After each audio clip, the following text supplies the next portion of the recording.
Have you ever found yourself just staring at your lineup screen after losing another ranked game, wondering, how are these players just so much better than me? What do I have to do to put up 25 runs? Why can't I ever get anybody out? Well, it turns out there's a lot of hidden tricks to this game, and yes, tempo is one of them. I'm not just going to tell you how it works, I'll also show you and explain how you can use it to your advantage, both when hitting and pitching. But first, my name is jMils, a former multi-time top 50 player, and this is why top players are better than you at MLB The Show.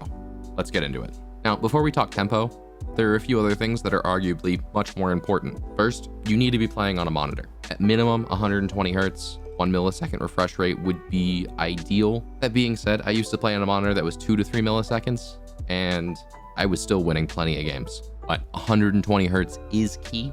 I've used every monitor from 24 to 32 inches, curved, flat, you name it. That 24 to 27 flat panel, 1 millisecond monitor is that sweet spot. The curved ones look really cool, but in my opinion, it makes it harder to judge how pitches are coming in. Next up is controllers. First off, you need to make sure your controller does not have stick drift. Otherwise, you're never gonna be able to line up your swings. If you've had your controller for over a year at this point, it might be worth trying out a new one. If you're on Xbox, there are plenty of really cheap options. Some that I've tried that I've been a big fan of are PowerA Fusion and the GameSir G7, both the SE and the HE. The SE has membrane buttons, which is your normal controller button. The HE has more clicky mouse-like buttons, which is my preference, but you can go either way. With the GameSirs, you can overclock them to 1000 hertz. There's been some debate over whether or not it actually works. In my opinion, it does. It is really hard to prove that though. So I recommend you just try and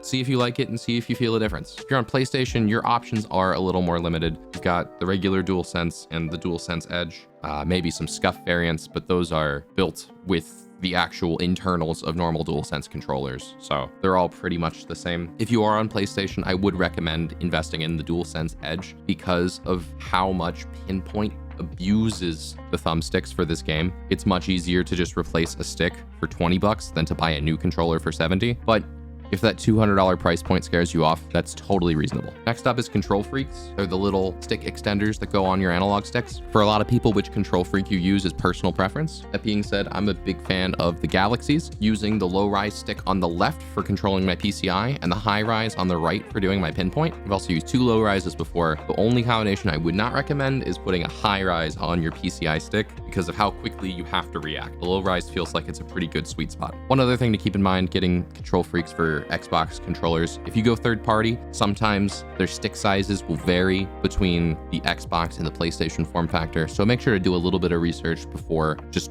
blindly ordering control freaks to go with your new controller. For example, the GameSirs, both G7, SE, and HE, use PlayStation-sized thumbsticks, so you need to get the PlayStation control freaks for those, even though it's an Xbox controller. There are a lot of people who are fans of precision rings. Personally, I don't love them because it makes it harder to get your outfielders to run for a ball, and they mess with my muscle memory when it comes to hitting, but they're popular for a reason. A lot of the top players do use them, so you can also get them from Control Freak as well. Now, the part you guys have actually been waiting for. What is tempo? How does it work? And how can I use it to my advantage, both hitting and pitching? So now we're over in custom practice, and let's take a look at what tempo actually is. The easiest explanation of tempo is that your batter times up every pitch with their stride.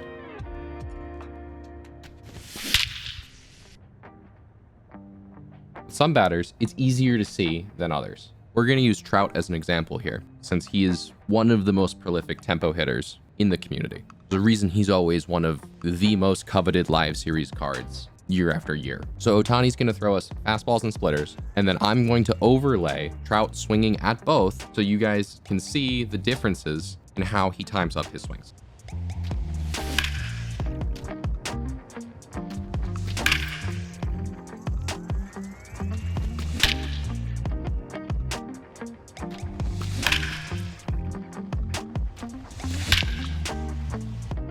So it was subtle, but if you were paying close attention, you might have noticed that Trout picked his leg up a little bit later when Ohtani threw that splitter. Here I have the 2 swings overlaid.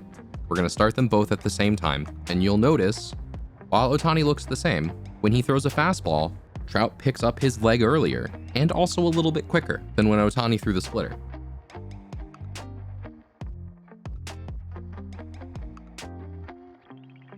Now, this is all based on pitch speeds. So for someone like Ohtani, the four seam and the sinker are going to have basically the same timing, and the cutter and the splitter as well. And then the sweeper will be its own slower timing. So we have to rely on other ways to then judge the difference between the cutter and the splitter, the sinker and the fastball, and then the sweeper we pick up naturally. So now I've turned it up to GOAT to show you Ohtani throwing splitters low and away and cutters low away and just off the plate.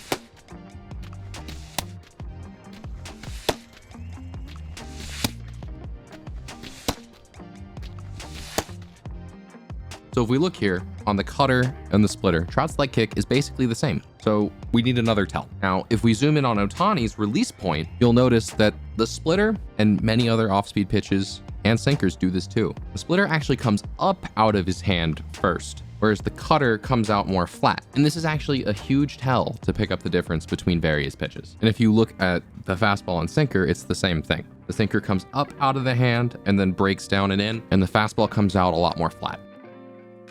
And again, looking at Trout's leg for the two, it looks basically the same since the pitches are basically the same speed.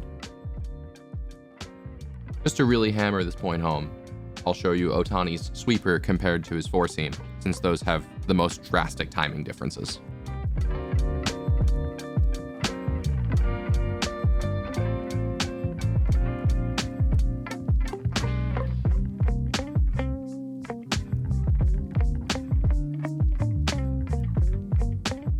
So the question is, how do you leverage all of that information to be a better hitter? As far as tempo goes, you want hitters who have early and high leg kicks. Trout is a great example of one. Others include Will Smith, Trey Turner, Mookie Betts. Some people even find success with Shohei Ohtani's, although his swing is a little more subtle because he does a leg curl, and it's a bit harder to really key off of if you're not actively focusing on it, which is tough when you're facing outlier on GOAT. Also, there's Juan Soto, Kyle Tucker, and while also a little more subtle and nuanced, Ketel Marte. As far as leveraging all of that, I find it easiest to soft focus on the pitcher's release point. I know others recommend the hat, but I find the release point makes it a little easier to not get fooled by some of the crazy motions like the Noah Schultzes and the Randy Johnsons of the world. Whichever feels more comfortable to you is totally fine. It's not a bad idea to take the first few pitches of the game to really find that release point. People tend to throw balls right at the beginning anyways, so in general, it's not really a bad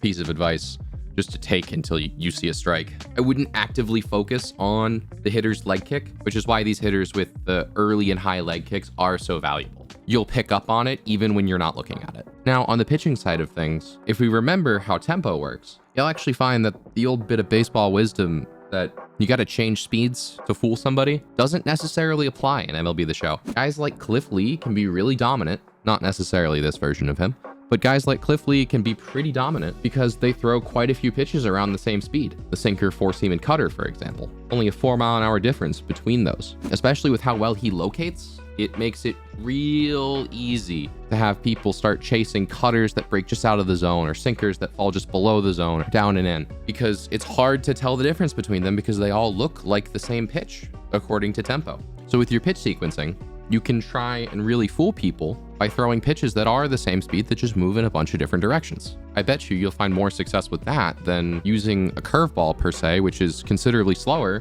because the batter steps later and people are gonna realize that it's a different pitch coming. Now, some other general tips that'll help your hitting. I would personally avoid playing at pro parks. I know it's tempting this year, especially since Coors is now the only park with 5,000 feet of elevation. The minor league stadiums tend to be less demanding on your console, and the game is just going to feel smoother. It's why you'll see a lot of people playing at Ship It or Laughing Mountain. It's because the gameplay is smoother and more consistent, and you don't have to sell out as early to hit those outlier fastballs. Speaking of elevation, there are a lot of minor league stadiums that have really low elevation, like Riverboat, for example. Barnes Canyon as well, which, fun fact, has the same layout as Laughing Mountain, but is considerably lower. Anything below 700 feet, take Oak Street for an example of being around that 750 foot range, is going to be tougher to hit in You're gonna have a lot more perfect fly balls and squared up fly balls that just die, even if you're not using contact hitters. If you want more information on what contact, balanced, and power hitters do in this game, you should check out this video up there. I go over it in great detail. Trust me, you don't want to miss it. I'll have it linked again at the end as well, if you're interested. But anything really below this Oak Street threshold is going to be tough, and you're going to have a lot of fly balls that just don't make it because elevation's a really key factor in this game. My personal recommendation is ship it. It's very balanced, both in dimensions and elevation at 1,200 feet. It's not nearly as overpowered as it used to be back when it was 3,000 feet with genuine minor league park dimensions, although that was fun. It was not balanced. And overall, the game's very smooth because there aren't really many animated assets out there in the outfield, like all the fans you'd see at pro parks. So your gameplay will just feel smoother. Plus, that batter's eye is pretty helpful. As far as time of day, I recommend June, 1 p.m., clear skies. Again, these are all easy to see and smooth settings, so your gameplay will feel nice and crisp. And that's it. Thank you guys for watching. Make sure to like and subscribe. Leave a comment if you have any questions, and maybe they'll just be the topic for my next video. See you guys soon.